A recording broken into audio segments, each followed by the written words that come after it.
Today's practice is going to be focusing on the movement from a dorsal vagal freeze reaction towards movement again, where we rejoin with the pulsation of life. This is being taught during the yoga psychology training, and our focus in this module is on addiction and shame, and how shame is a root cause of addiction, actually, and what to do to support your clients moving from a dorsal vagal freeze reaction, which is a part of the addictive cycle, into their ventral vagal parasympathetic nervous system. How to move somebody slowly from dorsal vagal and let them warm into the possibility of ventral vagal is a process that we learn in yoga psychology training. This demonstration class is going to take you from some simple breathing techniques to more vigorous techniques. I'm also going to be covering the work we do with the lymph system. Some of the tools and technologies we use to help move the lymph system will be in this practice. And this is because when we come into a dorsal vagal slump or a downward spiral of shame, when we're caught in something, when we're feeling sedentary, apathetic, depressed, when we don't have enough movement in our lives, our system is getting backed up. And the lymph system is going to then adversely affect digestion, endocrine, and immune systems. So we want to be moving the lymph system and helping our clients move out of the habitual slump that they fall into, the rabbit hole, the side detour that keeps happening again and again. Okay, let me know if you have any questions or comments. As always, you can put those down below the video. And if learning more about these perspectives, philosophies, technologies, and tools interests you, please do check out the URL here for the Yoga Teacher Training School. I will be glad to hear from you. You can also leave a comment down below about the Yoga Teacher Training, and we'll get back to you that way as well. Okay, let's get into the practice now. Thanks for being here. Welcome for this practice. We're going to be using pranayama to address the lymph system because we're moving between the vata dosha and the kapha dosha in the season of the year right now. We're also going to use this pranayama practice to address the lymph system because we'll be discussing the nature of addiction and shame in our yoga psychology training this weekend. And those qualities, capacities, revolutions, rebellions inside the human system, that is shame and addiction, create a residue that we end up carrying around. And some of that residue is going to feel to us like it's mostly psychological, emotional, or mental, but we cannot discount what the body is carrying. We cannot discount that because what happens with the lymph system when it's backed up and it then adversely influences your digestive system, which adversely influences your gut health, which adversely influences your mental health, is that the whole system is tied together. And shame as a result of, let's say, trauma or abuse or neglect or misperception in our earliest developing years can become a root cause for things like addiction. And shame is also connected to the dorsal vagal reflex in our neurological system, in our nervous system. And that dorsal vagal reflex is a kind of inward and downward frozen, we call it fight, flight, freeze, a freeze reaction where the gut-brain axis is not working optimally. In fact, it's suboptimal. Dorsal vagal is a profound suppression of your digestive, immune, and endocrine systems.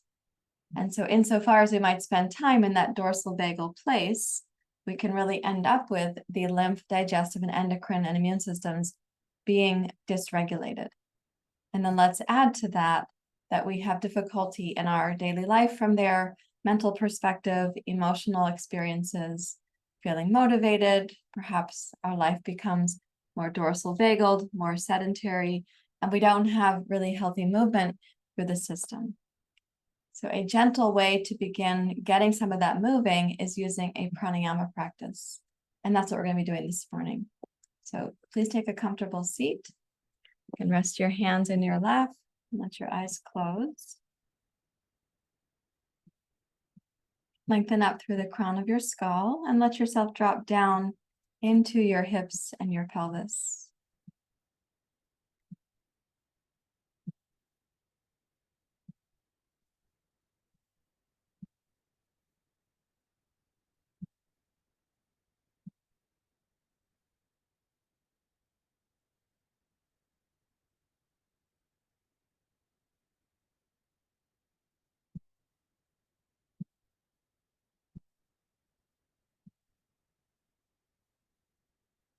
Now, as you take your seat and you find your way into your body, notice the way your sitting bones connect with the ground and the sensations of your outer thighs, shins, or knees also touching the floor.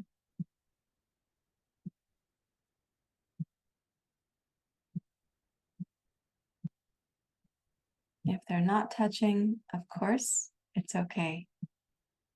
Notice the contact that your feet have, maybe the outer edges of your feet.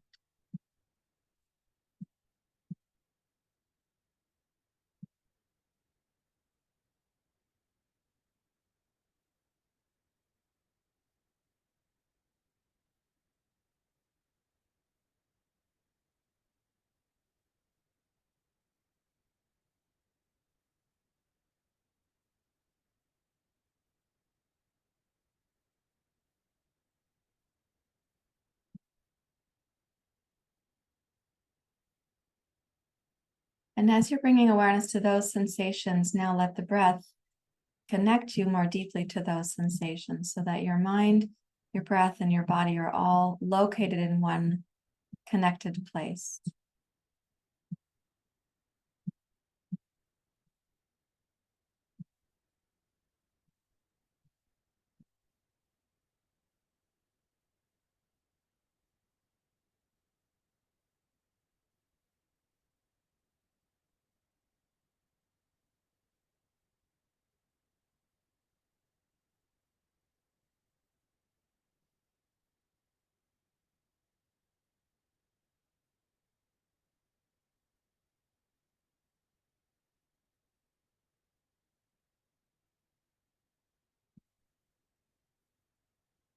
When you find yourself connecting to tangible sensations in present moment reality, that is a movement towards your best self. It's a movement towards an integrated, cohesive version of you. Just connecting in a really simple way has actually a very powerful effect. The greater our concentration on these immediate sensations, the less likely we are to be pulled into the Ferris wheel of the mind.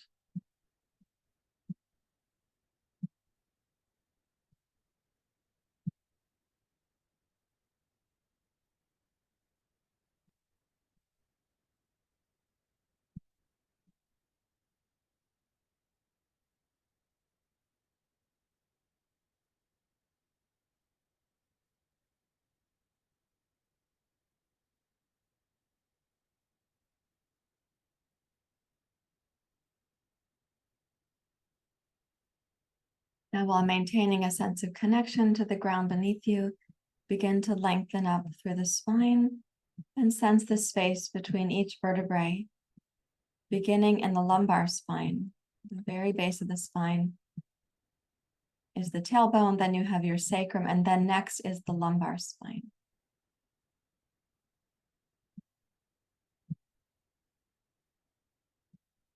Imagine that space coming up into your thoracic spine.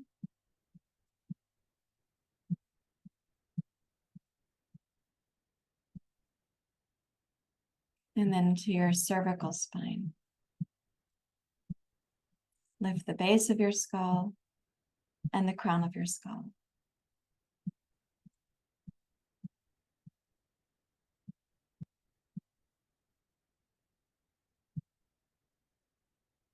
The sensations where you're connected to the ground are more dense and more obvious, but now bring attention to the subtle sensation of the space between the vertebrae.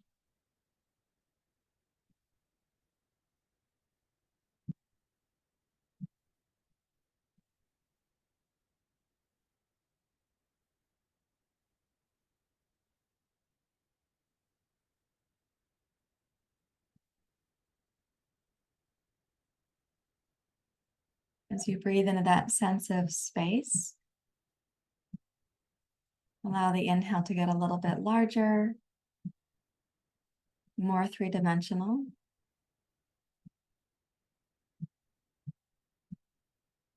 You may even sense the expansion of the back ribs, floating ribs, the space between your shoulder blades.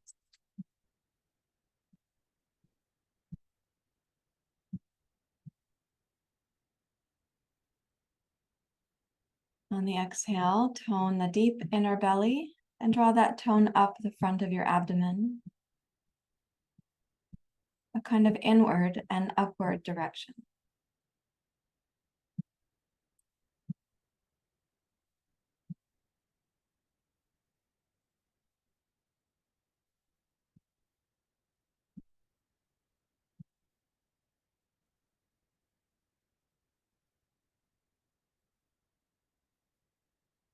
Now begin to notice the length of your inhale, the length of your exhale, and start equalizing them. So your inhale is going to be spacious, takes a certain amount of time to do that. The exhale is an equal length of time as the inhale.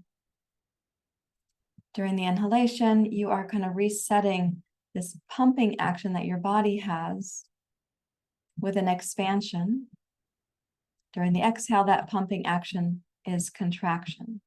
And each expansion and contraction is having an influence on the lymph system, as well as your circulation, your heart rate, and therefore your heart rate variability, and the whole of your mood, your mind, your well-being.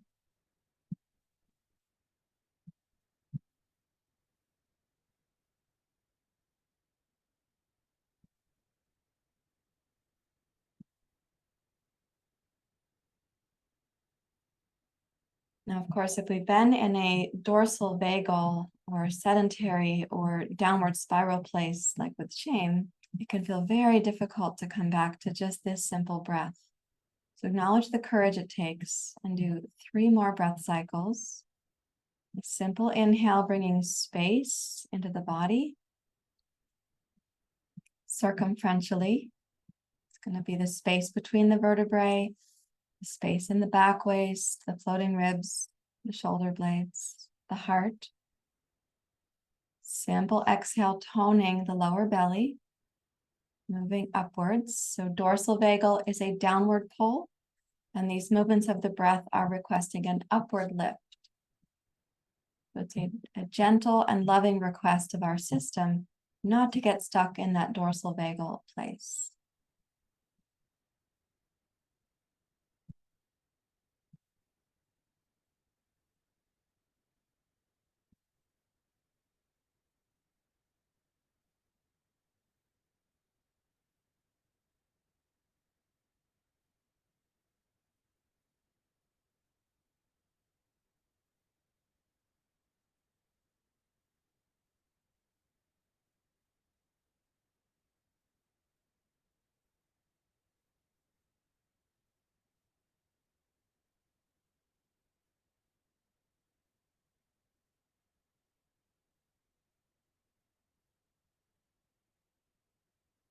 Do 1 more exhale.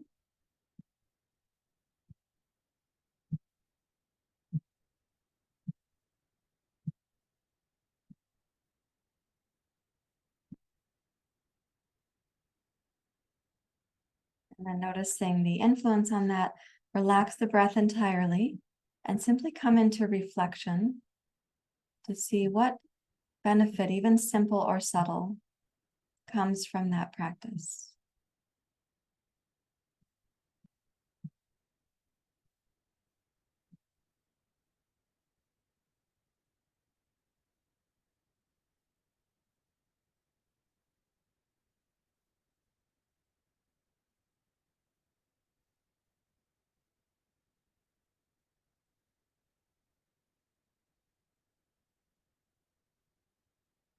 Now, a little bit more vigorous, we're going to start moving that pumping action in the abdomen. Ultimately, in daily life, the ideal experience is that you're breathing with your diaphragm, and that diaphragmatic breathing is relaxed and subtle in daily life. We're not doing constant deep breathing 24 hours a day. It's relaxed and subtle in the diaphragm, in the abdomen. And it's notifying your body and your nervous system that there's a general sense of well-being and safety. And then there are times where you're going to want to practice certain sorts of techniques to help regain that feeling of safety and connection. The dorsal vagal reflex in the body is actually a reflex for safety, but it's safety by withdrawal. It's safety by retracting, almost by hiding, right? Going dark, getting isolated. And that is not actually our ideal response as a human being.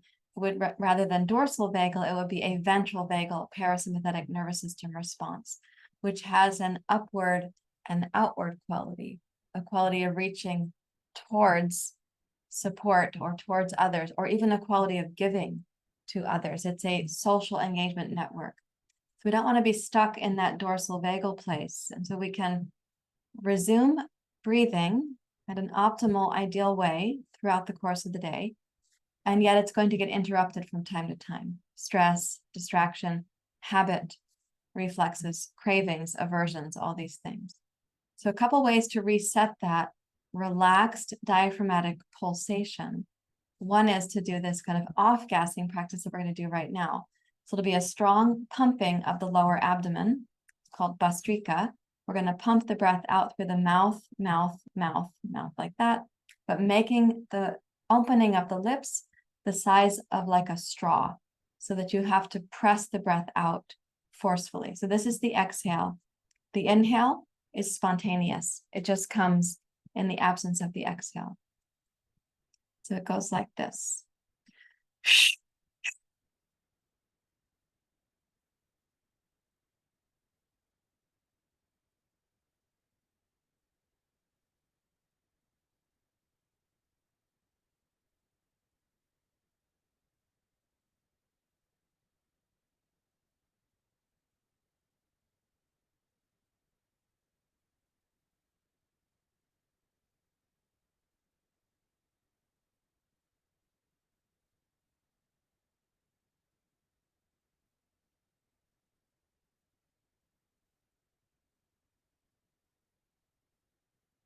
Long exhale.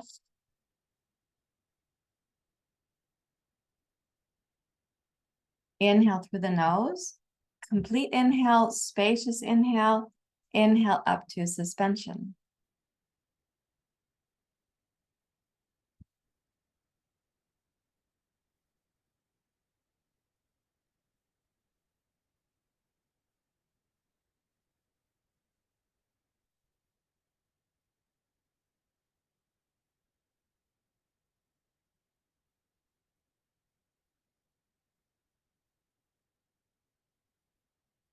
And then release the breath whenever it's necessary for you or feels natural to do so.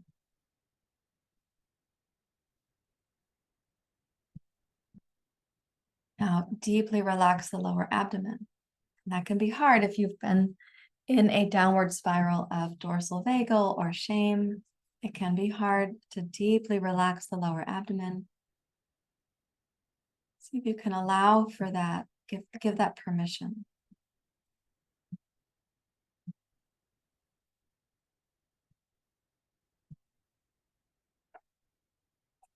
Invite your body to breathe you.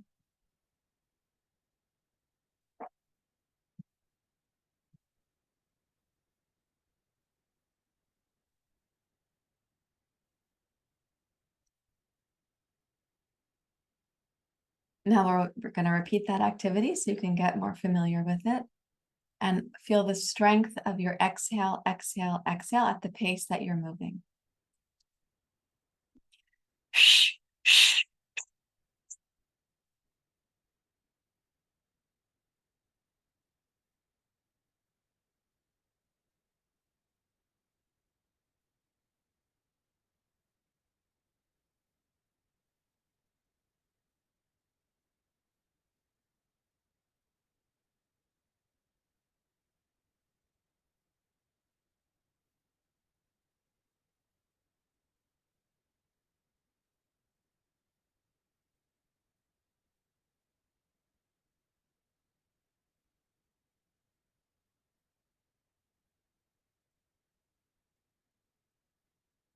Exhale.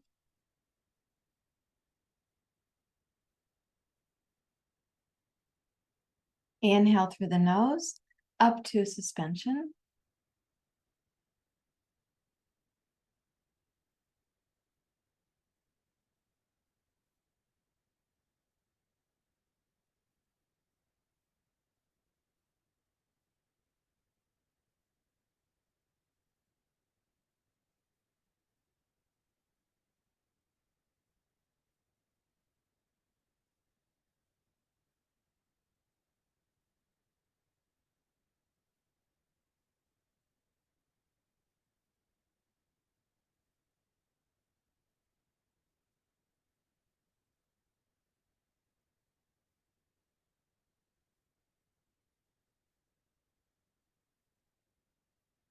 Release the suspension in your own timing. And again, the practice is, can you now deeply relax the lower abdomen and allow yourself to be breathed?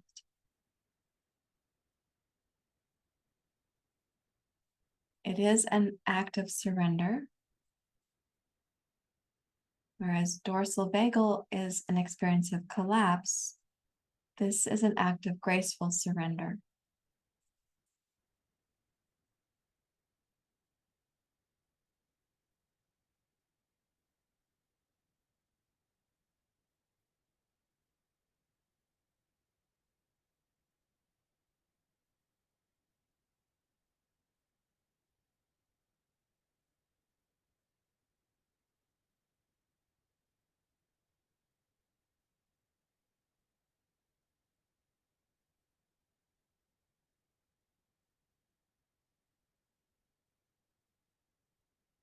You now reach your arms out in front like this. And we're going to be doing a technique where we just squeeze and spread. So you squeeze, extend like this.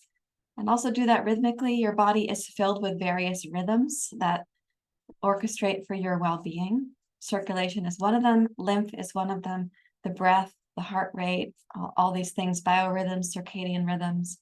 So in this squeeze release technique, nothing really profound going on, but we're going to add a breathing practice to it. So it's inhale, exhale, inhale, exhale, inhale, exhale.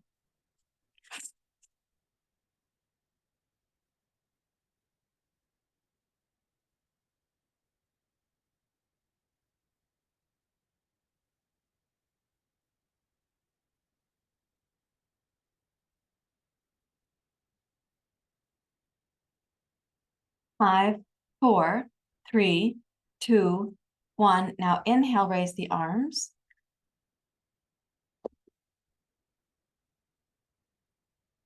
Exhale, float the arms out to the side and deeply relax the lower belly. Allow your body to breathe you.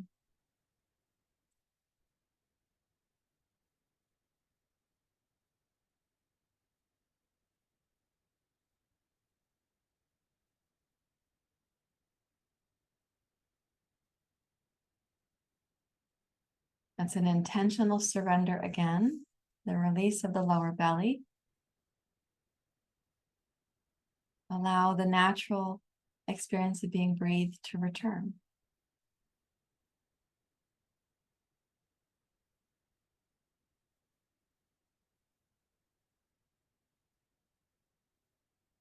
And now we're going to be a little bit more vigorous. You can see we're starting slow and then it's a little more vigorous, a little more vigorous.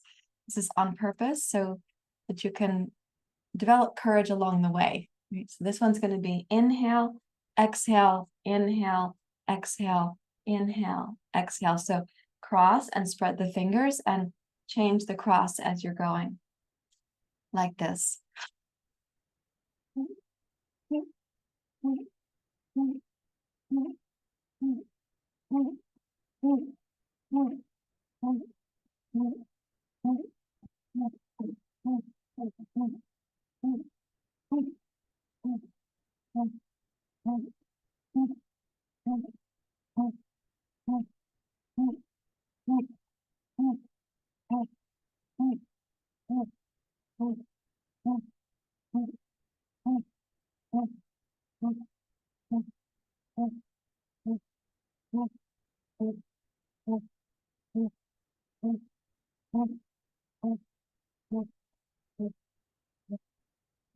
Five, four, three, two, one. Inhale up.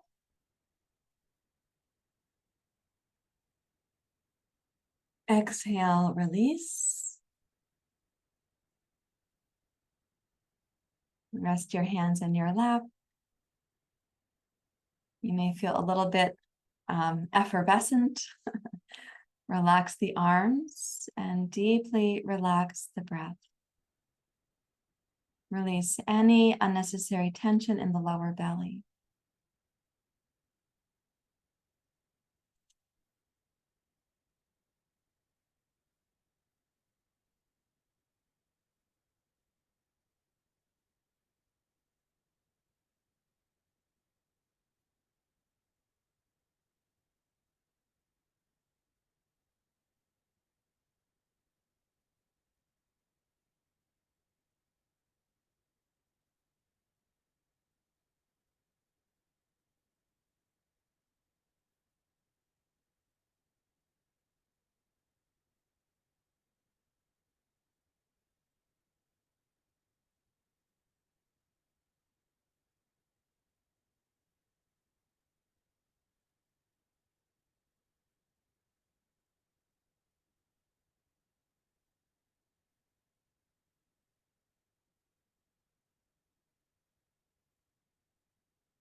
Now please come to kneeling.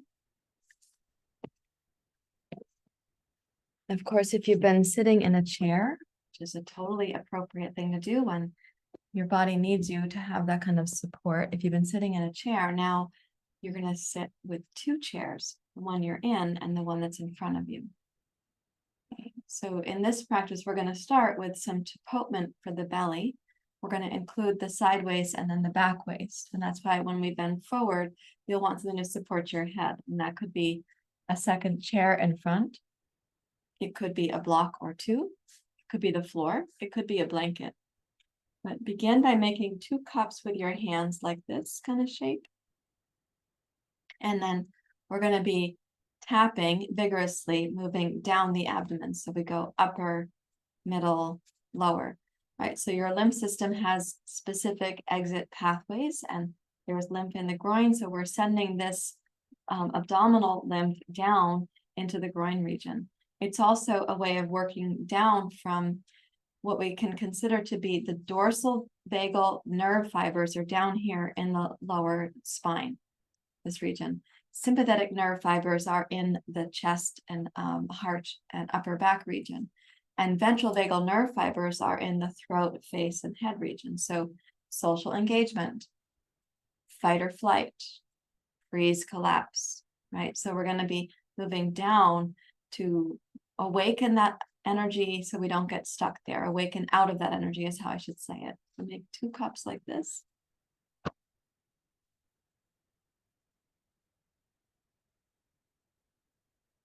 We go from the upper to the lower. And we can stay at the upper for a time and just thank the liver, spleen, pancreas, the gallbladder, the stomach.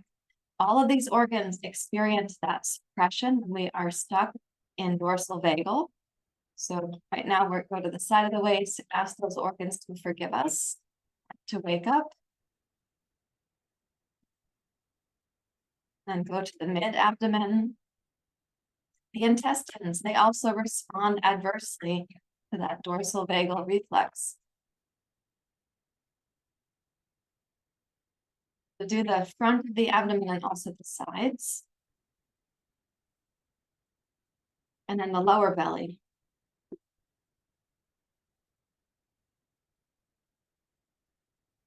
And then you can take the side of the hand and do a little, like a karate chop onto the groin spot right there. You have lymph there. Now we're going to make the hands into two fists like this.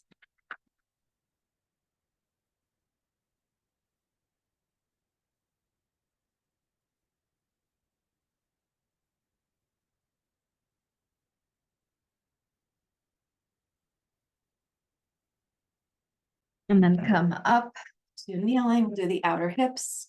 And we go from the outer hips around to the groin.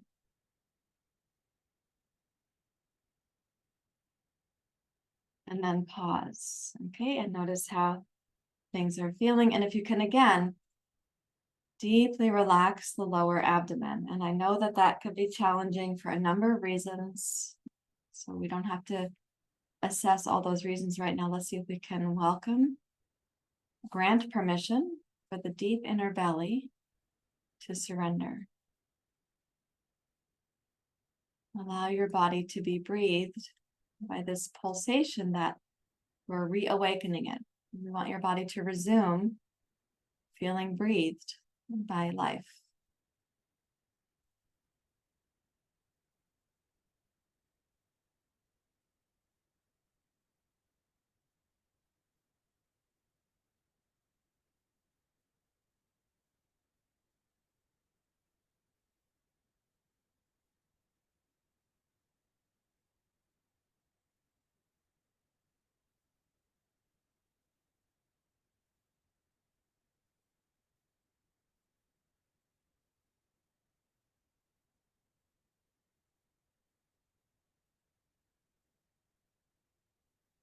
Please come up to standing. We'll take a stance. Let's go like a horse stance. So you're going to bend the knees, the toes point out, the knees point out, as if you were riding a horse. Right? Take two fists and we're going to circle around. So now in circling, you are again striking the back of the waist and the sides of the waist. Also the liver and the spleen, pancreas and gallbladder. On the back side, you can aim for the kidneys. That's right behind the diaphragm.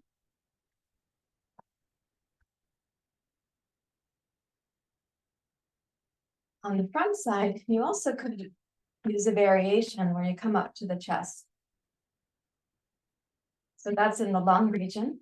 That's a fine place to also put some pressure, so you could vary it.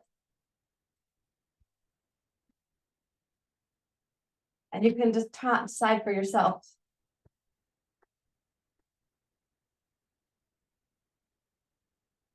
Maybe there's a pattern that feels good for you, like upper, upper, mid, mid. You want to do something different than that. Make it a little bit faster.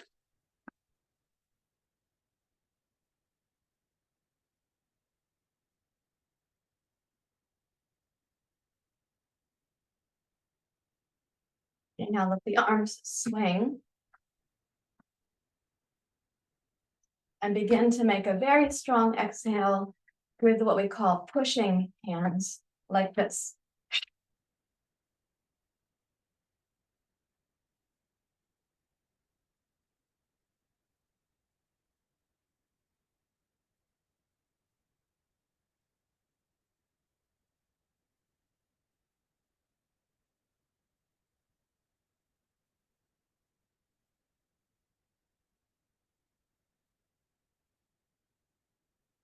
Five, four, three, two, one. Inhale.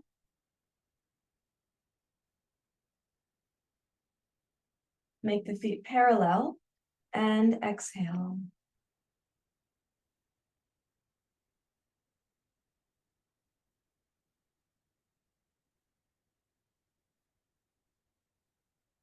Relax the breath and your body and your mind.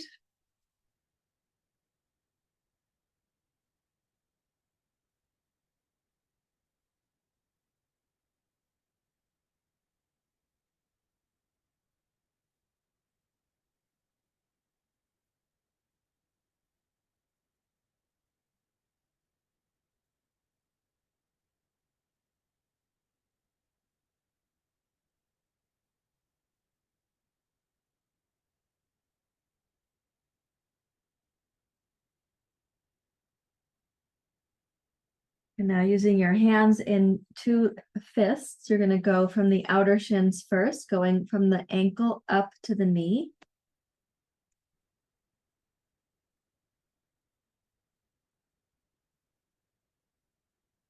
Inner ankle up to the inner knee.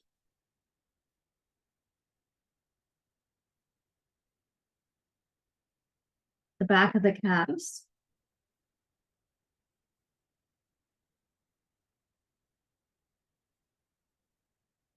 Outer thighs. So outer knee up to the outer hip.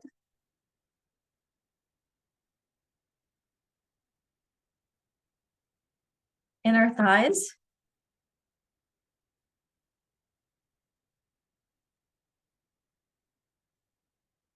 Back of the hamstrings.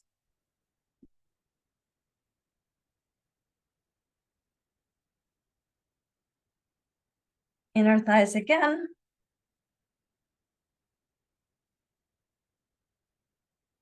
Outer hips. Back of the pelvis. Around to the groin. So the back of the pelvis around to the groin. And then come up to stand, whatever's comfortable for you. Right arm forward. So go from the wrist to the shoulder. Turn the palm over.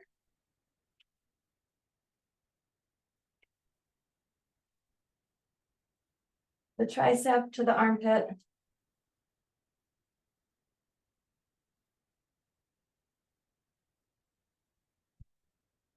The armpit.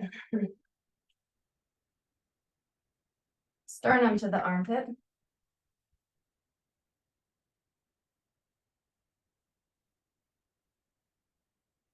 Now using the side of your thumb and hand to go just above the collarbone.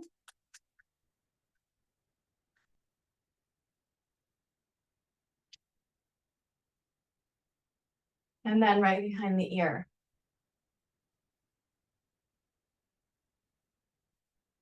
And you can make little circles right there.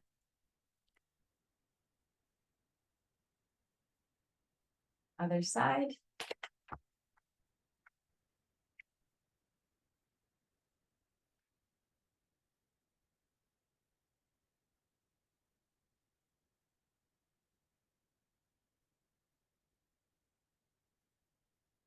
Turn the palm over.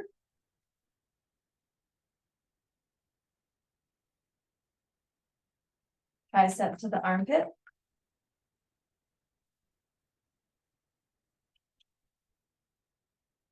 Armpit.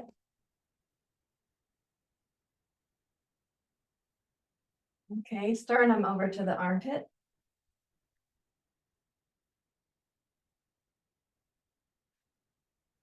Just above the collarbone.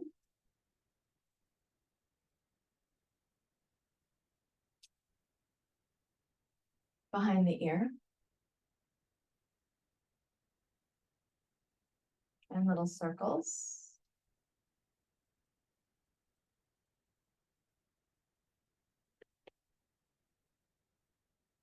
Okay. So all of that should have awakened some energy for you now, where your lymph system is moving. And we address that in a number of different ways. And one of the ways that your lymph system is addressed in daily life on a regular basis is that you are breathing in a healthy manner. So you're not breathing in a frozen way. You're not breathing just up in the chest in an anxious way. You are breathing in a healthy manner. Another way that your lymph system gets moving in daily life is actually with exercise. So going for a walk, having some cardiovascular exercise. Pardon me, I have a strong itch on my foot. So all those things that we do in daily life that are sedentary, or when we forget to breathe, or we're not in a mode of breathing, all of that is actually causing health problems that we don't see immediately. Because first of all, we acclimate to poor health, unfortunately. We acclimate, and we don't realize that it's like a downward grade like this. But secondly, we don't see it immediately because we think we're just sitting on the couch and okay, we didn't go for a walk, but we don't think, okay, my lymph is backed up and that's going to affect my digestion. They're both going to affect my mood and my hormones and my brain. Then I'm going to feel a little bit less like myself. I might reach for these sorts of foods or behaviors. I might find that the world is a less wonderful place and I'm feeling depressed, right? And so we don't realize the cascade that can come. And if we see that cascade and we think, oh, it could go in the other direction too. I could have some movement, I can move my lymph, I can drink some water, I can prioritize breathing in a healthy way, I can focus on a good sleep hygiene, and my mood and my perceptions of the world and myself are going to be changing. So the narrative that we tell ourselves when we're in that dorsal vagal slump, or we're in a lymph backup, or we feel the kind of edema of the body and the mind, the narrative that we're telling ourselves may be very important to explore with a therapist or a yoga therapist or a mental health therapist, but it may not be the narrative that we experience in ourselves if we move the lymph, if we return to breathing, hydrating, and so on. So the narrative is not worth, emboldening into your life, but considering it as something to explore. Once you get moving and you regain some health, you're going to have an easier time exploring that narrative. Where did it come from? Why is it here? What aspects of that need your attention? What aspects of that would benefit from some curiosity and compassion? And what of it is no longer true as you discharge what your body's carrying? So now we'll have what we think of in yoga as a pranayama practice, like a more formal pranayama practice. Those were all kriyas, except for the very first thing we were doing with the smooth breathing. A kriya is something that moves energy and is cleansing, but this is a formal pranayama practice. Pranayama is that which moves the mind from the experience of the narrative mind into a concentrated inward mind and towards meditation. So rest your hands out over your knees, please. And close your eyes.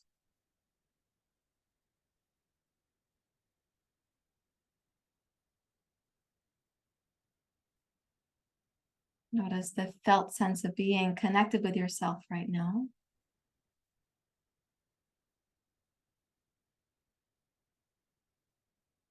Then place the tip of the tongue behind the top 2 teeth. A little bit of pressure there.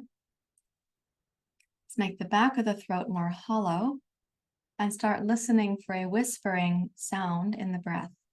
This is called Ujjayi Pranayama. And Ujjayi means the victorious breath. So victory over the senses, actually, victory over the senses, over craving and aversion, victory over things like depression and anxiety or shame. Okay, so Ujjayi, smooth inhale, smooth exhale.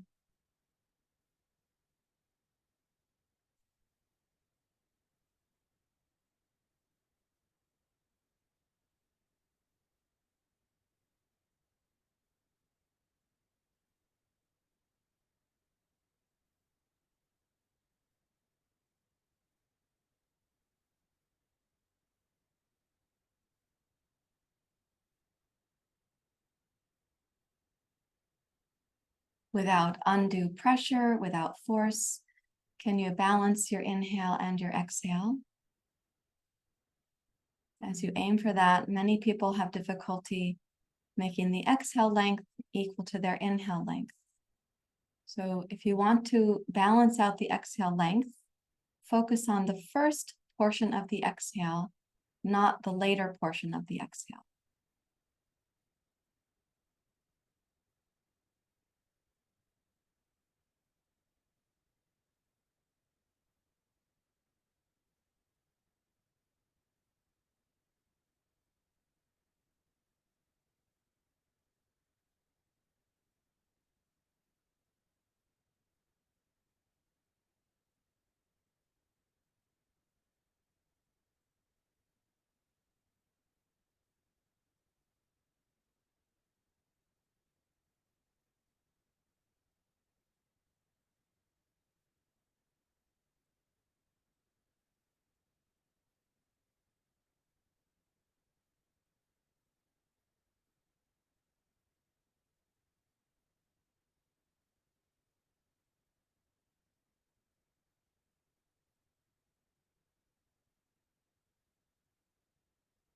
These are deep thoraco-diaphragmatic breaths, means it includes the abdomen, the diaphragm, and includes the thoracic region. These are expansive 3-dimensionally. The exhale is a contraction, moving up the low abdomen. So you're acting like an ocean wave with a rhythm that resets the rhythm of your whole metabolic self.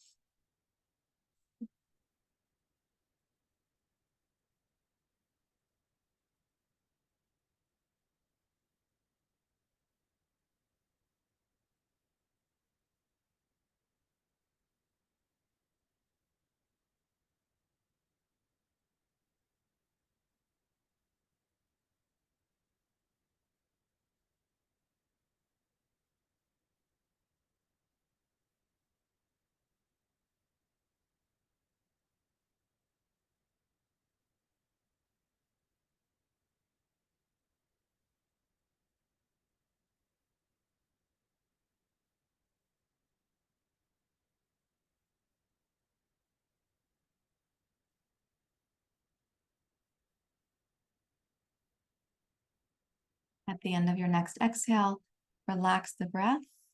And again, deeply, deeply relax the lower abdomen. Allow yourself to simply be breathed.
Now bring the right hand up for Nadi Shodhana. If we're going to cleanse the lymph and all that we think of in Western medicine as the dense body, we're going to also do the subtle body now. These are the nadis. So Nadi Shodhana, cleansing the nadis. We bring the right hand up. Gently close your right nostril. Inhale on the left side only.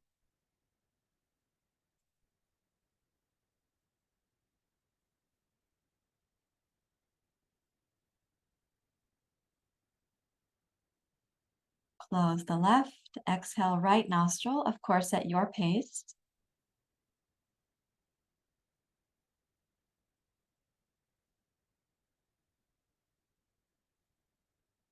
And inhale on the right side.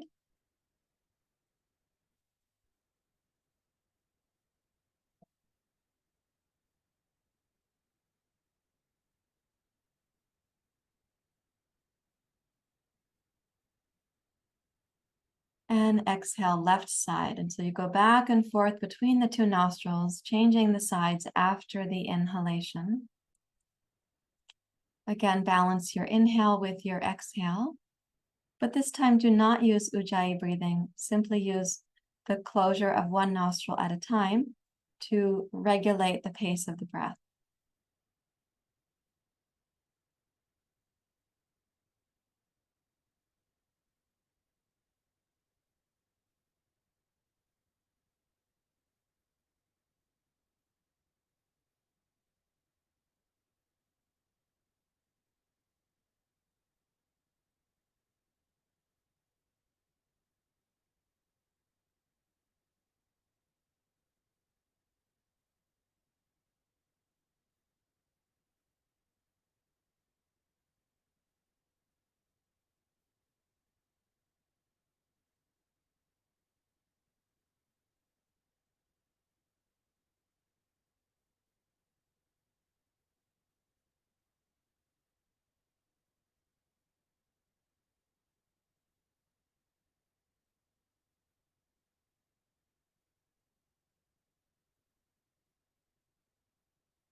Please do one more round, which is 2 breath cycles, finishing with the exhale through the left nostril.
And you can rest both hands in your lap once again. Release any unnecessary tension in the lower abdomen.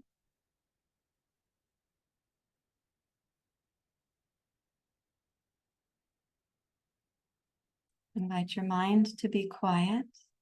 You can simply witness that your body is breathing you, and all these metabolic functions are happening in various rhythms on your behalf.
Please raise your hands to your heart.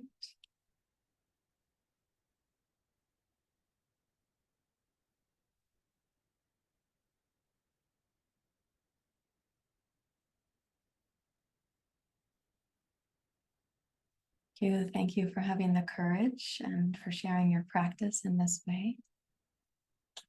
Namaste.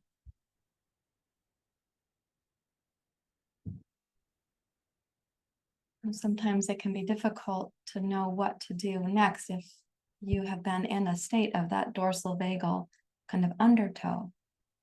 It's also an undertow that can happen when the kapha season comes in, because if we didn't experience our vata season in alignment with vata dosha, we're more susceptible in the kapha season to a kapha imbalance, which is this sort of muddy, lethargic, apathetic thing that can happen to us. Also, when kapha is backed up in your system, you're going to have more edema. You're going to feel waterlogged. You're, in fact, going to be puffy, and that could be your lymph system is backed up. So sometimes a practice like this, you feel, okay, my mind is more clear. Now what to do? If I've been in that undertow, what is the next thing to do? And occasionally, if you've got that mentality like we've had in diet mentality, for example, or fitness industry mentality, or all or nothing mentality, or good, bad mentality, occasionally what happens now is we feel like, okay, I'm going to do it all perfectly. I'm going to get going. I'm going to make up for lost time. And I don't recommend that perspective. If you've awakened back to a place of homeostasis and harmony with your body, stay there. Stay in alignment with that, rather than pushing up to a sympathetic fight or flight. I'm going to get it all done is really a sympathetic mode. So stay harmonious and do the next nourishing thing. We say this in Hunger, Hope, and Healing. Do the next nourishing thing, which might be hydrating, having a simple, nourishing meal. The next nourishing thing for you might be that you clean the floor in your home, or you put the dishes in the dishwasher, you take care of a chore that you've been postponing, but you don't clean the entire house. You don't have to give yourself that all or nothing mentality right now. If the weather is conducive, the next nourishing thing might be to take a slow walk outdoors and feel yourself kind of rejoining life. Like, the grass is growing, the flowers are coming up. There's a movement of seasons right now. Can we just feel that sense that life is actually in its own rhythm, welcoming us to be a part of that? So the next nourishing thing. Not everything on your list, just the next nourishing thing. Okay. Thank you for being here. Namaste. Thank you very much for sharing your practice. It's an important way to take care of yourself. And I want to acknowledge again that you had the courage to move through the practice, particularly if you've been challenged by some dorsal vagal undertows, or the undertow, the rabbit hole of shame. I want to extra thank you for being here. Let me know if you have any questions or comments down below the video. And if you are interested in programs that I offer that help people to recover from things like addiction or shame, go ahead and check out my webpage here on this URL. And if you're interested in yoga teacher training, where we help people become yoga therapists to learn how to help other people overcome things like shame and addiction, depression, anxiety, PTSD, then check out this URL here along the screen. They're both in the description below in the video description as well. Okay, and don't forget to subscribe to the channel. I look forward to seeing you next time. Namaste.